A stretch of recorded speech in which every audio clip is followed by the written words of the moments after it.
So welcome everyone. It's amazing to see you all here. We've got about 100 people between the two rooms sitting together. And it's phenomenal that you all would take this time. For some of you in the middle of the day, for some of you it's in the middle of the morning, for some of you it's the middle of the night. I see people from Spain. Steph, it's good to see you. We have people as close as 15 minutes from me, and everything in between, I'm sure. So this is a day that we have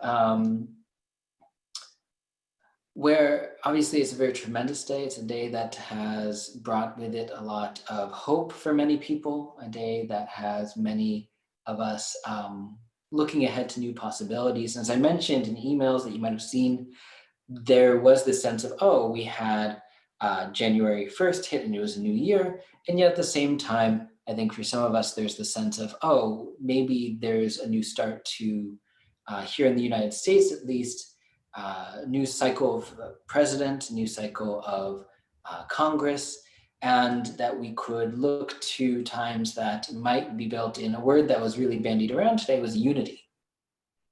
I had been thinking this morning about a particular quote that comes from Thich Nhat Hanh, and the Vietnamese Zen master, and he said it about a bazillion different ways throughout his talks, throughout his books, and the quote goes something like, understanding is the other name of love, and that if we can't understand someone, we cannot love.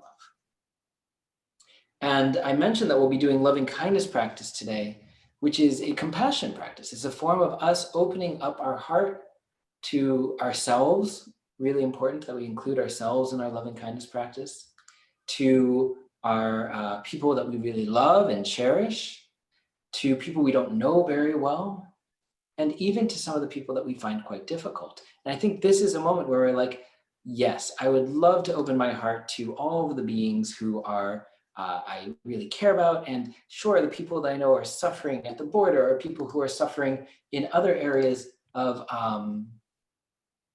the United States or around the world. I'd love to do that. And can we just go ahead and skip today the difficult people? That would be really great, because we seem to have all sorts of difficult people. And for people who study with me regularly, you know that one of the things I've been looking at is the various people in my life who subscribe to very different belief systems than I do, such as QAnon, people who still harbor sort of patriarchal tendencies and are really not shy about them, people who have unknowingly a bit of a white supremacist bent. And how do we work with these people? Do we write them out of our life? Do we say, well, someone else can go fix them, someone else can go work with them, someone else can go be compassionate to them? And as we engage in the step of the difficult people in our meditation today, I want to be very clear. This doesn't mean that we have to go call that person that we know. This doesn't mean that after the meditation you need to go say, I want to be in dialogue with you. I want to change your mind. That's not the point of this. The point is for us to develop what is known as bodhicitta. Bodhi being open or awake, citta being heart or mind. So when we dissolve all of the images, all of the aspirations that I'll lead us through, don't worry, you don't have to remember a thing. I'll guide us every step of the way. When all of that falls away, what are we left with? We're left with the feeling of open and awake heart. And that we don't actually need to turn our heart away from the people that we find difficult. It doesn't mean we have to be in constant dialogue with them. It does not mean that we have to make them our best friend. But can we at least internally not shut down our heart? That is a big part of the practice that we have. So when I open with the line of understanding is the other name of love, and that if we can't understand, we can't love, what we do in these steps is that we seek to understand what these people might be going through. And when there's difficult people in our life, it even might be seeking to understand just how much confusion and pain they might have, and how that might actually lead them to work, to do things that are not particularly skillful, might actually be harmful to others. So this, I applauded you all at the top of the session for coming here and being here with me. And the reason I do that is because it's brave. It's an act of bravery that we're doing, to keep our heart open to everyone, to not divide the world up into I like you, I dislike you, I ignore you, or if we do such a thing, that we don't write any of those beings off entirely when it comes to our own open heart.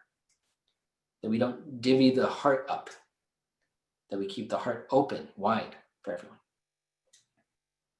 So that's the contemplation. What does it mean for us to understand? What does it mean for us to seek to remain open-hearted, even in the midst of difficulty? So I've gone on quite long enough, and I think we're all here, which is great. Let's start by just getting into the body. And as I mentioned before, I'll guide us. If you want, you don't have to all stare at your computer screen. Don't worry. If you can hear my voice, you're good to go. But grounding down through the feet, if you're in a chair like me, or if I'm seeing some of you are on a cushion, that's very good. You can sit with your legs loosely crossed, the knees dropping a little bit below the hips.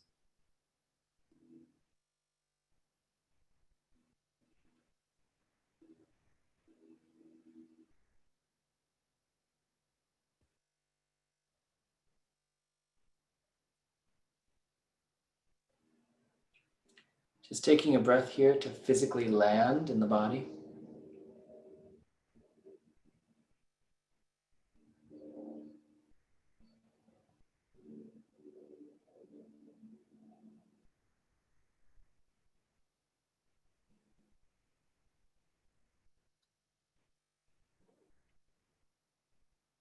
And as we get settled here, we can lift up through the spine, extending upwards vertebrae by vertebrae.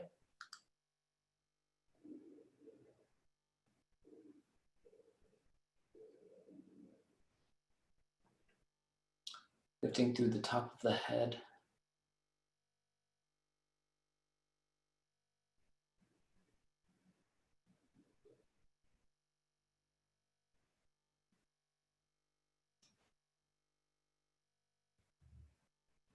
Relaxing the shoulders, relaxing the arms.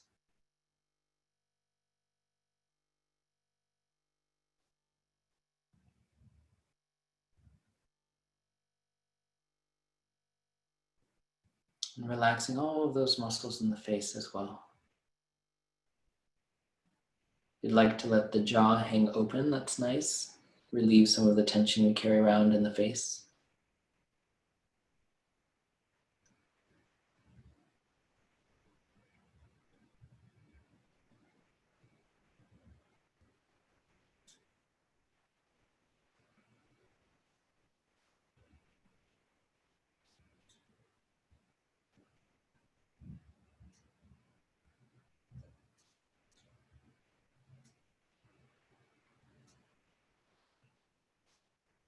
Relaxing into feeling each breath.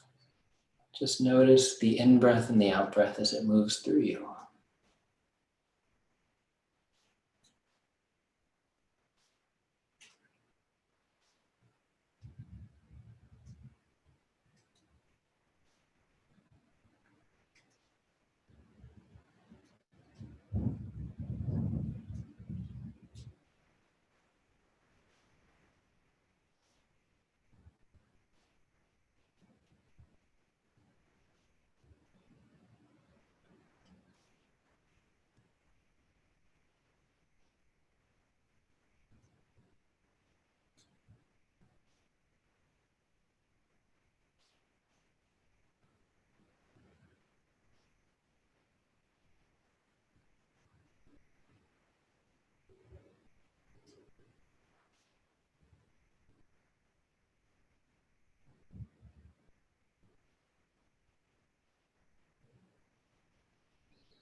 As a way to connect with this sense of bodhicitta, open or awake heart mind, I'm going to invite you to bring to mind someone who you really admire, someone who you look up to when it comes to doing work of this open-hearted nature. For me, sometimes think of Representative John Lewis. I think of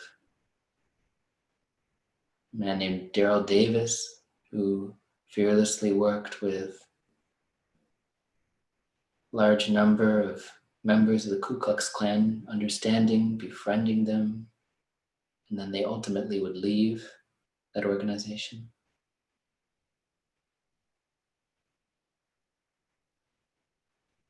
So just bringing to mind, you could even say a hero of sorts.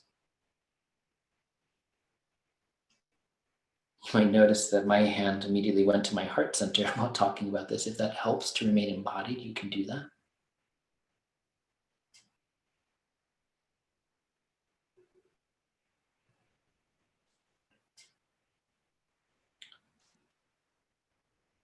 Whoever comes to mind is a good person to work with. As we hold their image, their leadership in mind, letting the heart soften.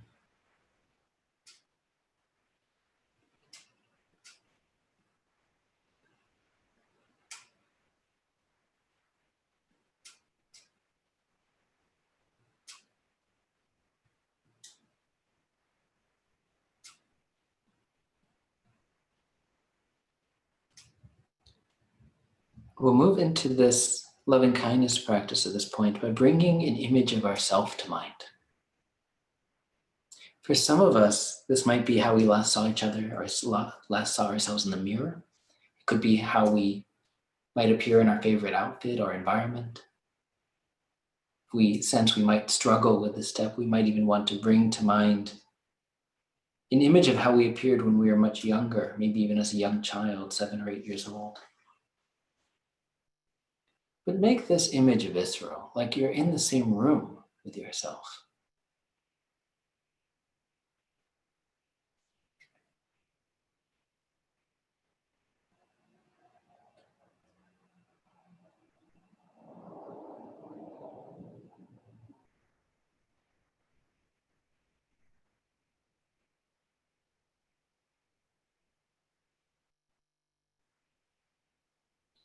We'll make some aspirational phrases for our own well-being.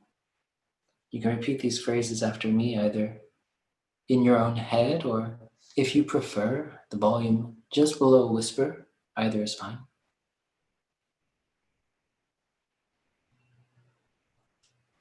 May I be happy.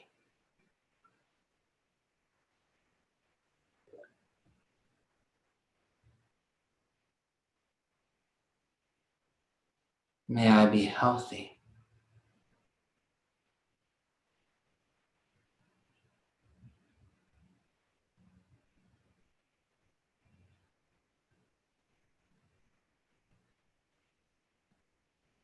May I feel safe.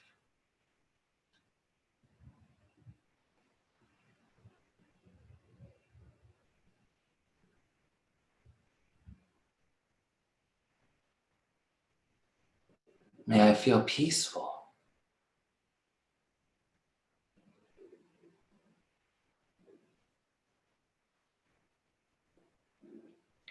We'll repeat these phrases one more time. We might even notice that stories start to emerge. What does it look like for me to feel peaceful right now? That's fine. We let it emerge and then we move right into the next phrase. May I be happy.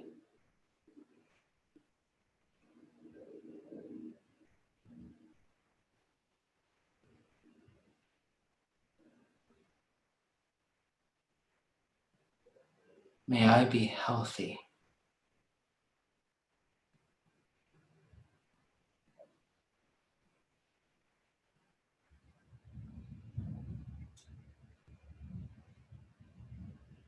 May I feel safe.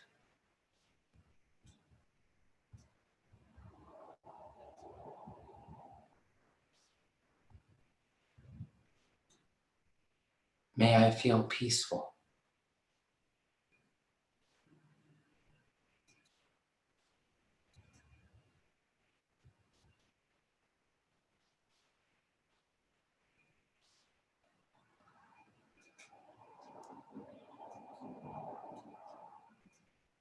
Taking a deep breath, As we breathe out, we can let go of this image that we have of ourselves, letting it dissolve. We move instead into the place of bringing to mind a loved one. Maybe it's a family member, maybe it's a close friend. Maybe it's a close friend, a family member, a lover, a partner, a person who's also going through a bit of a hard time right now. In the midst of the pandemic, in the midst of all of the uncertainty, we bring them to mind and we acknowledge their suffering. We seek to understand what they may be going through. And as you bring this person's image to mind, you can imagine the way that they smile, you can imagine the way that they do their hair, anything that, again, makes it somewhat visceral for you.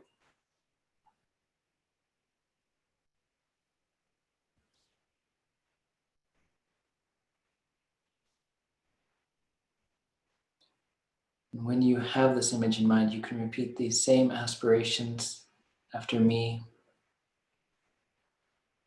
You could even use their name if you'd like. May Dave, may Nancy. May you be happy.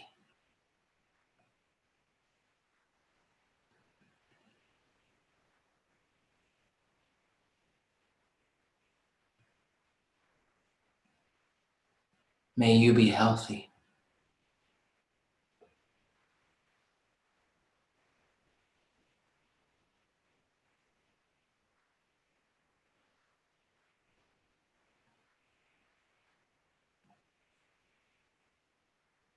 May you feel safe.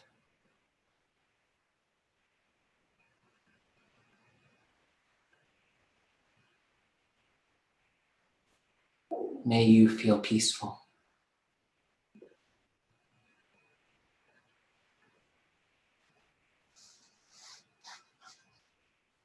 One more time for this person. May you be happy.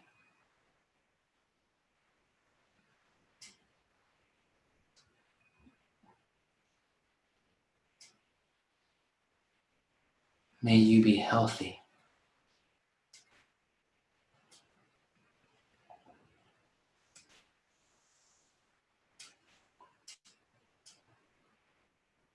May you feel safe.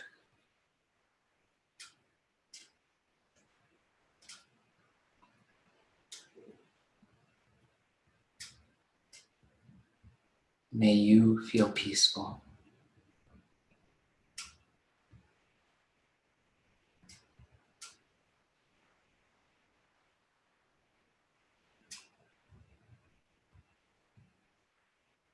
Deep breath. As we breathe out, we let the image of this loved one go. We bring to mind the image of someone that we actually don't know very well.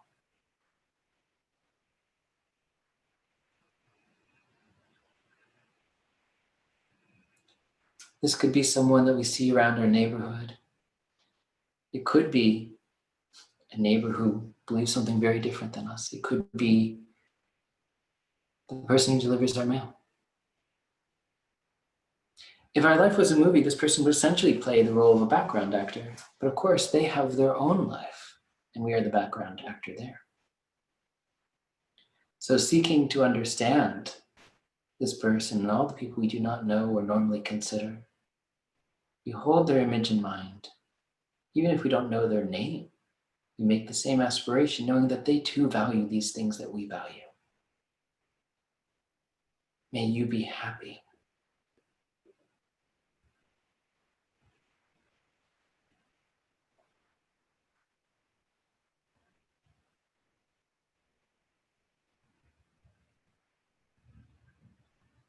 May you be healthy.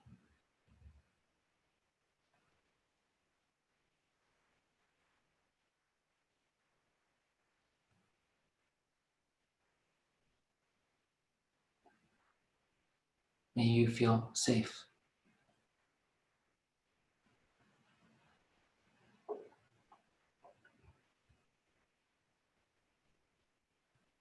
May you feel peaceful.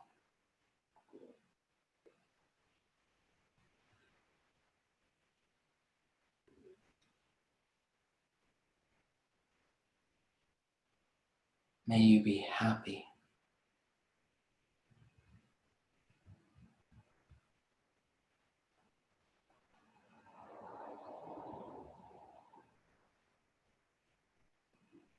May you be healthy.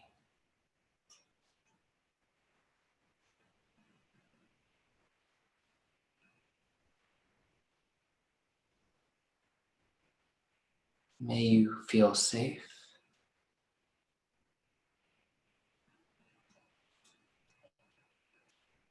May you feel peaceful.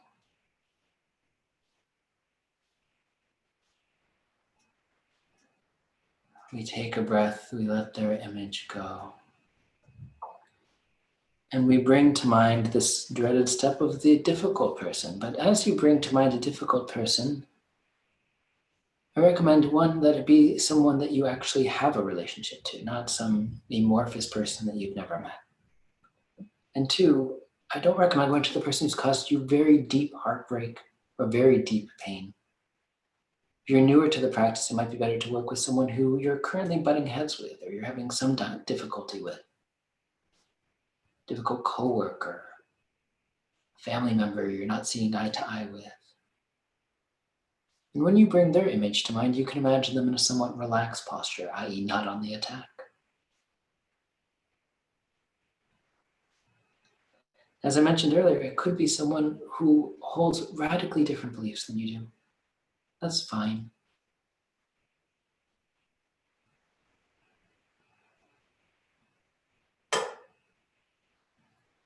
But they too long to be happy. They long to be safe.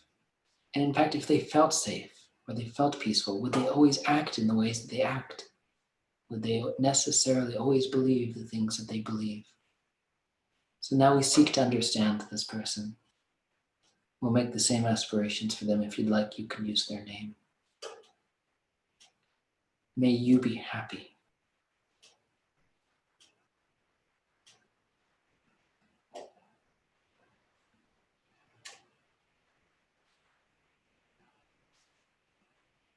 May you be healthy.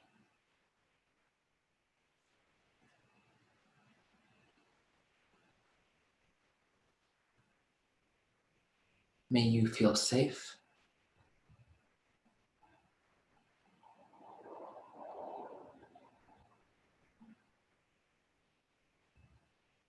May you feel peaceful.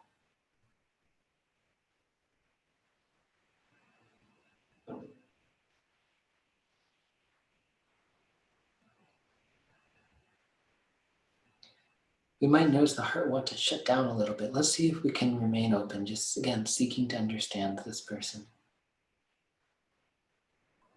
What would it look like for any of these things to occur? May you be happy.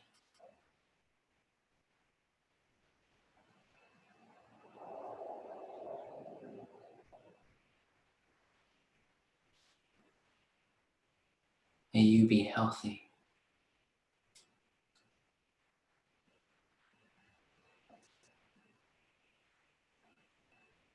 May you feel safe.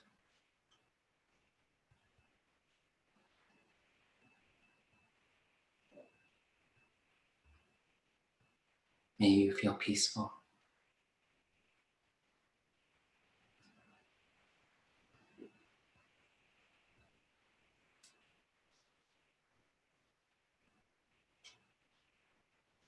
As we take another deep breath, we bring to mind everyone we've contemplated thus far. This includes ourselves, our loved one, the person we don't know very well, difficult person, our hero person, if you would like. They can be included here. It might even feel like, oh, it's the most awkward tea party I could ever imagine. It's all of these beings, but we hold all of these images in mind. And it becomes no longer may you, it becomes may we. It becomes us. It's not a me versus you thing in this moment. We dissolve the boundaries of opinion of I like you, I don't like you, I don't know you. May we be happy.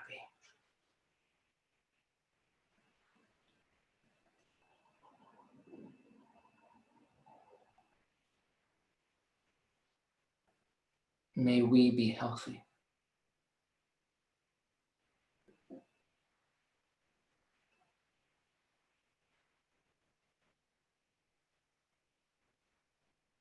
May we feel safe.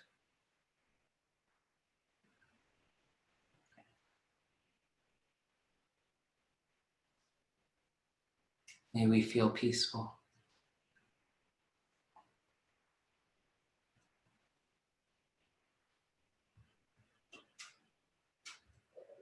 Let's let all of the images go at this point. And just notice if you're feeling any sense of that bodhicitta that we talked about earlier, that sense of open or awake heart. Any feeling of love that might flow from this experience of open-heartedness.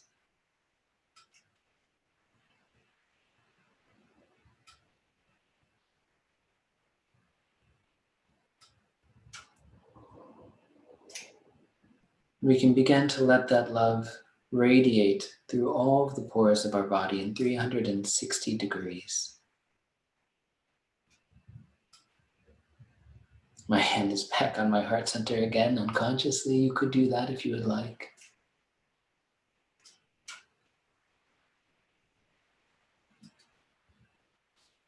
We can start to radiate love to our neighborhood, which certainly is full of people that we don't know, but of course some people we like, some people we may not like. May everyone in my neighborhood be happy.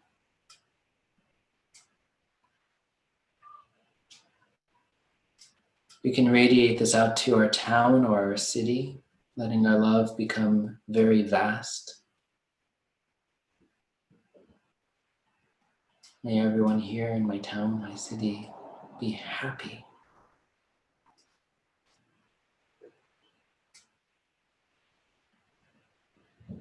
Out to our state or our province.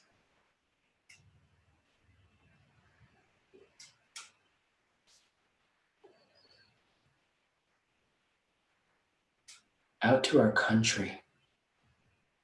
Everyone in our country. Making the aspiration that they feel that sense of happiness, of safety, of health during this time, of peace.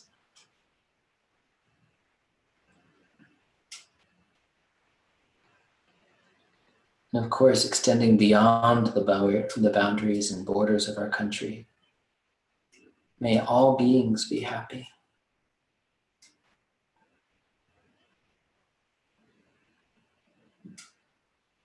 May all beings be healthy.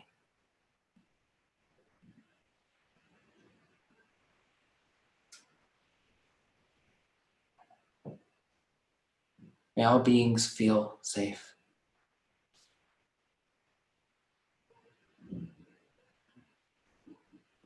May all beings feel peaceful. There's another aspiration that you would like to make for all beings. In your own words, please make it at this time.